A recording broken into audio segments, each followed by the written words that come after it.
Hello friends, welcome to SSC coaching centre. दोस्तों, लाभ हानि का वीडियो है। बेसिक वीडियो समझ लीजिए, क्योंकि जब बेसिक ही क्लियर नहीं होगा तो आगे के जो हाई लेवल के क्वेश्चन हैं वो कैसे क्लियर होंगे। ठीक है, तो मैं छोटे से स्टार्ट कर रहा हूं और इसमें ऐसा नहीं है कि बिल्कुल बेसिक ही रहेगा। एक दो क्वेश्चन बेसिक, फिर थोड़ा हम आगे बढ़ जाएंगे क्योंकि क्वेश्चन में बहुत ज्यादा है इस वीडियो में, इसलिए थोड़ा सा पूरा वीडियो देख लेंगे तो लेवल बढ़ता हुआ चलेगा क्वेश्चन का, तो आपको अच्छे से समझ में आएगा। स्टार्ट करते हैं। पहला सवाल है, 8 पुस्तकों का क्रय मूल्य 6 पुस्तकों के विक्रय मूल्य के समान है, तो लाभ का प्रतिशत क्या होगा। लाभ का प्रतिशत देखिए, कॉस्ट प्राइस एक तरफ रखो, सेलिंग प्राइस। ठीक है, अब देखना 8 पुस्तकों का क्या क्रय मूल्य, क्रय मूल्य मतलब कॉस्ट प्राइस कितने का, 8 का। 6 पुस्तकों के विक्रय मूल्य के क्या है, समान है। 6 पुस्तक के विक्रय मूल्य के क्या है, समान है। अब 8 की चीज को 6 में बेचेंगे, हानि होगा या फायदा। मुझे तो हानि नजर आ रहा है, 2 का हानि हो जाएगा कितने पे, कॉस्ट प्राइस पे। कॉस्ट प्राइस 8 है, कॉस्ट प्राइस एक मिनट यहां पे मैं थोड़ा सा क्वेश्चन में शायद गड़बड़ कुछ हुआ है। 8 पुस्तकों का क्रय मूल्य 6 पुस्तकों के विक्रय मूल्य के समान है, यानी कि जितने रुपए में हमने 8 पुस्तक खरीदी हैं उतने रुपए में हमने 6 पुस्तक बेची हैं, ये कह रहा है। तब लाभ का पूछता है। अब यहां पे समझिएगा, थोड़ा गलती हुआ। ठीक है, यानी कि जितने रुपए में हमने 8 खरीदी थी, जैसे मान लीजिए कि मैंने 10 रुपए में 8 पुस्तक खरीदी है और मैं 10 रुपए में 6 पुस्तक बेच रहा हूं, तो मुझे अभी 2 पुस्तक और बेचनी है, वही मेरा फायदा है।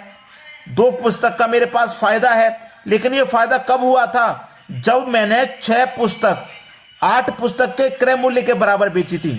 यानी कि बटे में आपका 6 आएगा और प्रतिशत के लिए आ जाएगा भैया 100 से मल्टीप्लाई। तो 2 से कटा दो 6 को 3 बार में, 3 से कटा दूंगा 33.3%। ये आपका सही जवाब हो जाएगा, डी ऑप्शन।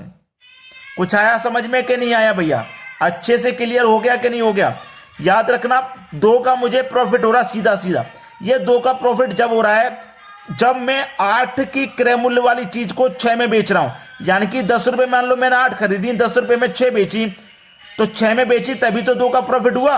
अगर मैं 7 में बेचता तो 1 का होता, और 5 में ही बेच देता तो 3 का प्रॉफिट हुआ। इसलिए बटे में क्या जाएगा, विक्रय मूल्य जितने में बेच रहे हैं वो। क्लियर है। चलिए अब देखते हैं अगला सवाल। अगला सवाल है, 12 पुस्तकों का क्रय मूल्य 9 पुस्तकों के विक्रय मूल्य के बराबर है, लाभ प्रतिशत ज्ञात करें। एक तरफ लिखिए कॉस्ट प्राइस, दूसरी तरफ सेलिंग प्राइस। ठीक है, कॉस्ट प्राइस कितना, 12, सेलिंग प्राइस 9। ठीक है, यानी कि पहले मान लो 10 रुपए में आपने कितनी पुस्तक खरीदी थी, 12 खरीदी थी, और 10 रुपए में कितनी बेच दी आपने, 9 बेच दी, तो कितने का प्रॉफिट हुआ, 3 पुस्तक का। 12 खरीदी थी, 9 बेची है, 3 का फायदा हो रहा है। लेकिन 3 का फायदा कब हो रहा है, 9 बेचने पे हो रहा है ना, तो आपके बटे में 9 आ जाएगा। और प्रतिशत के लिए 100 से मल्टीप्लाई, तो 3 से आपका 9 कटेगा 3 बार में, और 3 से इसको आप कटाएंगे, 3 त्रिक का 9, 1 बचेगा 10, 3 त्रिक का 9, 1 बचेगा, 1 ऊपर बटे में 3, 33.1/3%। इसको आप ऐसे भी लिख सकते हैं 33.3%, ऐसे भी है। लेकिन हमें जिस फॉर्म में आंसर दे रखा है उसी फॉर्म में सही करेंगे। इस वाले तरीके में आंसर दे रखा है, सी ऑप्शन सही जवाब हो गया। चलिए अब देखते हैं अगला सवाल। अगला सवाल है, 20 साइकिलें बेचने पर विनय को 2 साइकिलों के विक्रय मूल्य के बराबर हानि होती है, उसका हानि प्रतिशत ज्ञात करें। देखिए, हानि प्रतिशत, प्रतिशत हानि के लिए जो मैं फॉर्मूला बता रहा हूं नोट कर लें आप उसे। ठीक है, कितने की हानि हो रही है, 2 साइकिलों के विक्रय पर। जो हानि है उसे ऊपर लिखिए। ठीक है, जो हानि है उसे ऊपर लिखिए, और जो टोटल वस्तु है उसको लिखिए बटे में। उसमें से क्या करेंगे, जो हानि हो रही है ना, हानि 2 की हो रही है। अब हानि है ना, तो यहां पे प्लस करके लिखना है 2 को। ठीक है, और प्रतिशत के लिए 100 से मल्टीप्लाई। फर्क क्या है दोनों में मैं बता देता हूं। देखिए, हानि लिख लेना है, हानि आपने लिख लिया। जो टोटल वस्तु है, अगर हानि पूछ रहा है ना तो प्लस करेंगे, और लाभ पूछेगा तो माइनस करेंगे, बस इतना फर्क है। बाकी का लाभ प्रॉफिट, लाभ प्रतिशत, हानि प्रतिशत में सेम है। हानि वाले में यहां पे प्लस करते हैं, लाभ वाले में यहां माइनस कर लो भैया। ऊपर कितना है, 2 बटे में 20, और 2 22 हो जाएगा, और प्रतिशत के लिए 100 से मल्टीप्लाई हमारा चल रहा है। कटा लो 2 से 10, 20, 22 को 11 बार में कटेगा, 11 से इसको कटा दो, 11 से 9 बार में 99, 9 बार में 99 कट गया, 11 99, 9 बार में 99 कट गया, और 9 बार में 99 कट गया, 1 बचेगा, 1 ऊपर बटे में 11, 9.1/11%, जो कि बिल्कुल सही जवाब है हमारा डी ऑप्शन में, बिल्कुल सही। चलिए अब देखते हैं अगला सवाल। अगला सवाल है 80 रुपए अंकित मूल्य के छाते को 68 रुपए में बेचा गया, छूट की दर कितनी है? भैया 80 रुपए की कोई चीज थी, उसे 68 में बेचा गया, तो छूट पूछ रहा है क्या होगी। 80 की चीज को आप 68 में बेचेंगे तो 12 रुपए की छूट है कि नहीं? 12 रुपए की छूट है, तो कितने पे दी जा रही है 12 की छूट? 80 पे, क्योंकि मूल्य 80 है और प्रतिशत के लिए 100 से मल्टीप्लाई। ठीक है, कटा लो भाई। चलिए मैं इसको कटाता हूं, 20 से कटेगा, 20 पंजे 100 और 20 से इसको कटाऊंगा, नहीं 20 चौक के 80, पंजे 100 नहीं, 20 चौक के 80, 4 बार में, ये 5 बार में 20 से ये कटेगा, 4 त्रिक का 12, 3 पच्चे 15, यानी कि 15% है सही जवाब। 20 से ये 4 बार में कटा, 20 से ये 5 बार में, 4 से 12 3 बार में कटा, 3 पंजे 15, आंसर आ गया आपका 15%। तो छूट की दर कितनी है? 15% की छूट दी जा रही है। चलिए अब देखेंगे अगला क्वेश्चन। अगला सवाल है एक दुकानदार एक इंडक्शन कुकर 2750 रुपए में खरीदता है और 2860 रुपए में बेच देता है, उसका लाभ प्रतिशत क्या है? यह सवाल अब अलग है, कॉस्ट प्राइस और सेलिंग प्राइस। वहां पे जो हमने सबसे पहले सवाल देखे थे, वहां पे कॉस्ट प्राइस और सेलिंग प्राइस बराबर था, फिर जो प्रॉफिट हो रहा था उस पर निकल रहा था। यहां प्रेशर कुकर की जो कीमत है वो 2750 रुपए है, कॉस्ट प्राइस। बेच रहे हैं हम 2860 रुपए में। कोई चीज 2750 की है, 2860 में बेचेंगे तो हमें कितने का प्रॉफिट है? 110 रुपए में ज्यादा में बेच रहे हैं। ठीक है, 110 का प्रॉफिट ज्यादा है। कॉस्ट प्राइस पर प्रॉफिट और लॉस निकलता है हमेशा। कॉस्ट प्राइस हमारा कितना है? 2750। प्रतिशत के लिए 100 से मल्टीप्लाई कर देंगे आप, सवाल यही खत्म। 0 से 0 कटेगा। ठीक है, 11 से इसको कटाऊं मैं, 11 दुने का 22, 27 में से 22 कटेगा, 5 बचेगा, 5 में 5 लगा दो 55, 11 पंजे 55, और 25 से 100 कट जाएगा 4 बार में, तो 4% का फायदा हो रहा है। उसका लाभ प्रतिशत ज्ञात करना था, 4% का लाभ है। डी ऑप्शन बिल्कुल सही आंसर। चलिए अब देखेंगे अगला सवाल। अगला सवाल है विकास 4 रुपए के 5 केले खरीदता है और 5 रुपए में 4 केले बेच देता है, उसका लाभ प्रतिशत ज्ञात करो। मैंने पहले ही बोला था स्टार्टिंग में कि बेसिक क्वेश्चन स्टार्टिंग वाले ही रहेंगे, आगे वीडियो जब देखोगे तो अच्छे क्वेश्चन भी आपको लेवल बढ़ता हुआ जाएगा। तो ऐसे क्वेश्चन के लिए सबसे सरल तरीका क्या होता है? आप क्या करेंगे? रुपए वस्तु, रुपए वस्तु लिख लिया ना, 4 रुपए, रुपए के नीचे रुपए लिखना, 4 रुपए में 5 वस्तु में 5 लिखना, फिर बाद में 5 रुपए में 5 लिखना, वस्तु कितनी है 4, तो 4 लिखना। सबसे पहले करो अंदर वाली संख्या का मल्टीप्लाई, 5 पचे 25, फिर करो बाहर वाली संख्याओं का मल्टीप्लाई, पहली का और लास्ट का, 4 चौके 16, बीच वाली संख्याओं का मल्टीप्लाई करके पहले लिख लेना है, दोनों बाहर वाली संख्याओं का मल्टीप्लाई करके बाद में लिख लेना है, फिर दोनों का अंतर कर लेना है, और बटे में क्या आएगा? बाहर वाली संख्याओं का मल्टीप्लाई।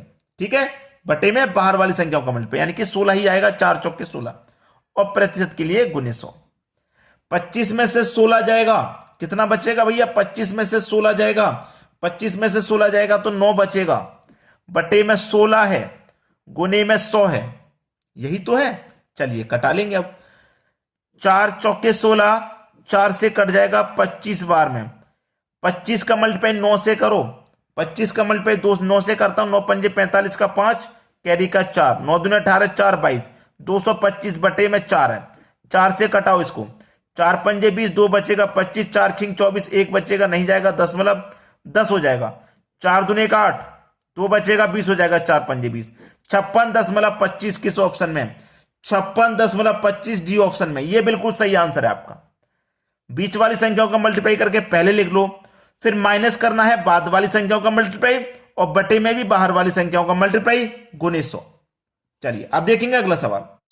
अगला सवाल है एक व्यापारी 10 रुपए की 11 नारंगी के हिसाब से खरीदता है और 11 रुपए में 10 के हिसाब से बेच देता है, मुनाफे का प्रतिशत क्या है? अभी सवाल जैसे क्या था बिल्कुल वैसे ही, रुपए वस्तु, रुपए वस्तु, रुपए कितने? 10, वस्तु हैं 11, फिर बाद में रुपए हैं 11 और वस्तु हैं 10, अंदर वाली संख्याओं का मल्टीप्लाई, 11 11 का मल्टीप्लाई 121, माइनस कर देंगे बाहर वाली संख्याओं का मल्टीप्लाई, 10 और 10 100, बटे में बाहर वाली संख्याओं का मल्टीप्लाई मतलब 100, गुने 100। 121 में से 100 कटेगा तो 21 बचेगा, बटे में 100 गुने 100, 100 से 100 कट जाएगा, बचा कि आपके पास 21, यानी कि 21% का मुनाफे का प्रतिशत क्या है, 21%। पहला ही ऑप्शन सही जवाब हो गया। चलिए अब देखेंगे अगला सवाल। अगला सवाल है, एक व्यक्ति ने 2 घोड़ों में से प्रत्येक को 6,000 रुपए में बेचा, इनमें से एक पर 10% लाभ व दूसरे पर 10% हानि हुई, पूरे सौदे में उसे क्या मिला? ना लाभ ना हानि, 1% का लाभ, 1% की हानि या 0.1% की हानि। इसके लिए एक फॉर्मूला होता है ए प्लस बी प्लस का ए बी बट्टे 100। ये जो फॉर्मूला होता है मैंने आपको बहुत बार बहुत जगह सिद्ध करके दिखाया है और इससे बहुत सारे सवाल मैंने आपको हल करके दिखाए हैं। यानी कि पहले पे क्या हो रहा है, ए हो गया, ये दूसरे पर बी हो गया। पहले पर लाभ हो रहा है ना, तो लाभ को लिखते हैं हमेशा प्लस, तो हमारा जो ए है वो प्लस का रहेगा क्योंकि लाभ है। दूसरा क्या है, हानि, तो बी हमारा हानि हो रहा है तो इसे माइनस का 10 लेंगे, और प्लस माइनस क्या होता है, माइनस। भाई प्लस का 10 माइनस का 10 तो प्लस माइनस माइनस। ए आपका 10 है, बी भी आपका 10 है, बट्टे में 100, 2 जीरो से 2 जीरो कटेगा, एक कमल पे 1 से करेंगे तो 1 ही रहेगा। प्लस का 10 माइनस का 10 कट जाएगा, माइनस का 1 बचा। अब माइनस में आने का मतलब क्या है कि हानि होगी, और प्लस में आने का मतलब है कि लाभ होगा, तो माइनस 1% की हानि, यानी कि 1% की हानि है। सी ऑप्शन सही जवाब। 1% की हानि है लेकिन माइनस दिखा रहा है हानि, प्लस में आता 1 तो लाभ दिखाता। समझ में आया ना? चलिए आप देखते हैं अगला सवाल। अगला सवाल है, एक दुकानदार फल खरीदने और बेचने में तौल से छेड़छाड़ कर 18% तक धोखा देता है, तो उसका कुल लाभ प्रतिशत क्या है? अच्छा सवाल है। जो फॉर्मूला मैंने नहीं बताया ना, ए प्लस बी प्लस का ए बी बट्टे 100, वही लगेगा इसमें। कैसे लगेगा देखिए, एक दुकानदार फल खरीदने और बेचने में तौल से छेड़छाड़ कर 18% का धोखा देता है, यानी कि फल खरीदेगा ना, फल खरीदेगा तो 18% और फल बेचेगा तो 18%। ठीक है, खरीदने पे भी और बेचने पर भी वो 18% तक धोखा देता है, यानी खरीदने पर भी 18% का धोखा देगा और बेचने पे भी 18% का धोखा देगा, यानी कि ए की वैल्यू 18 और बी की वैल्यू भी 18। अब वो दोनों तरफ से फायदा ले रहा है। भाई जब वो खरीद रहा है ना तब भी वो फायदा ले रहा है 18% का, क्योंकि तौल से वो गड़बड़ कर देता है, तौलने में छेड़छानी करके वो फायदा ले रहा है, तो ए की वैल्यू भी 18 हो जाएगी। अब ये फायदा ले रहा है तो ये भी प्लस का, और ये बेचने में बेईमानी कर रहा है तो यहां से भी फायदा ले रहा है, तो बी भी आपका प्लस का, प्लस प्लस प्लस ही रहेगा। ए आपका 18, बी आपका 18 बटे में 100। 18 और 18 कितना हो जाएगा भैया, 18 और 18, और यहां पे पहले इसको मैं सॉल्व कर लेता हूं। ठीक है, यहां पे 18 18 का मल्टीप्लाई, 18 18 का मल्टीप्लाई होता है 324 बटे में 100 है, 2 जीरो बाद यहां पे दशमलव लगेगा, 2 संख्या बाद। ठीक है, तो 18 प्लस 18 प्लस में कितना करेंगे, 3.24 को जोड़ लेंगे। 18 और 18 36, 36 में जोड़ेंगे 3 तो कितना हो जाएगा, 39, 39.24, 39.24। ये किधर है भाई, हमारे बी ऑप्शन में 39.24। बी ऑप्शन हमारा सही जवाब है। तो इस फॉर्मूले से आप बहुत जगह सवाल को सॉल्व कर सकते हैं। मैंने बहुत बार इस सवाल को करके दिखाया है, इस फॉर्मूले से बहुत सारे सवाल करके दिखाए हैं। तो वीडियो देखने के बाद भाई इतना काम तो आप कर ही सकते हैं कि शेयर और लाइक, इतना तो कर सकते हैं भाई, आप इतना काम हमारे लिए कर देना। ठीक है दोस्तों, धन्यवाद।